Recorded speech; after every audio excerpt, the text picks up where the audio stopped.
ATM મશીનના cache dispenser પર wire tap લગાડીને પૈસા કાઢી લેતા ગઠિયાને પોલીસની ક્રાઇમ બ્રાન્ચે આ બાદ ઝડપી પાડ્યો છે. પકડાયેલા આરોપી પાસેથી પોલીસને વાયર ફિટિંગ માટેની પ્લાસ્ટિકની 3 ટેપ, ફેવિક્વિક, નાનું કટર, મોબાઈલ ફોન અને મોટર બાઇક સહિતની ચીજવસ્તુઓ મળી આવી હતી.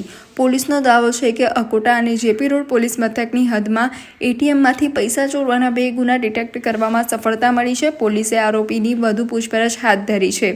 શહેરના અકોટા અને જેપી રોડ સહિતના પોલીસ મથકની હદમાં એટીએમમાંથી પૈસા ઉપાડવા જતા ગ્રાહકોના પૈસા બારોબાર કોઈ ગઠિયો સેરવી જતો હોવાની ફરિયાદો મળી હતી, જેને આધારે પોલીસે એટીએમમાંથી ચોરી કરતા ગઠિયાની શોધખોળ શરૂ કરી હતી. જે દરમિયાન પોલીસને બાતમી મળી હતી કે રાણેશ્વર 4 રસ્તા પાસેના એક એટીએમ મશીનની આસપાસ એક શંકાસ્પદ યુવક મોઢા પર માસ્ક પહેરીને ફરી રહ્યો છે, જેથી ક્રાઇમ બ્રાન્ચની ટીમે વોચ ગોઠવીને આ શંકાસ્પદ યુવકને ઝડપી પાડ્યો હતો. યુવકે મોઢા ઉપર માસ્ક પહેર્યું હતું અને એની પાસે એક બેગ હતી.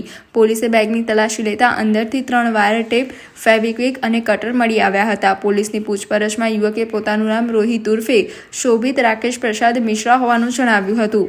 મૂળ ઉત્તર પ્રદેશના પ્રયાગરાજના રોહિત ઉર્ફે શોભિતની પૂછપરછ દરમિયાન એણે પોલીસ સમક્ષ કબૂલાત કરી હતી કે તે એટીએમ મશીનોમાં જ્યાંથી પૈસા નીકળે તે જગ્યા પર એટલે કે કેશ ડિપોઝિટ પર કાળી પટ્ટી ચોંટાડી દેતો હતો, જેને લીધે કેશ વિડ્રોવલ માટે આવેલા ગ્રાહકોના પૈસા તો નીકળતા હતા પણ પટ્ટીને લીધે અંદર ફસાઈ જતા હતા. ઘણા કિસ્સામાં ગ્રાહકો પૈસા ના નીકળે તો મશીનની ભૂલ સમજીને ત્યાંથી નીકળી જતા. એમના બહાને નીકળી ગયા પછી ભેજાબાજ રોહિત ઉર્ફે શોભિત અંદર જતો અને કેશ ડિસ્પેન્સર પાસેની કાળી પટ્ટી કાઢીને અંદર ફસાયેલા રૂપિયા ચોરી જતો.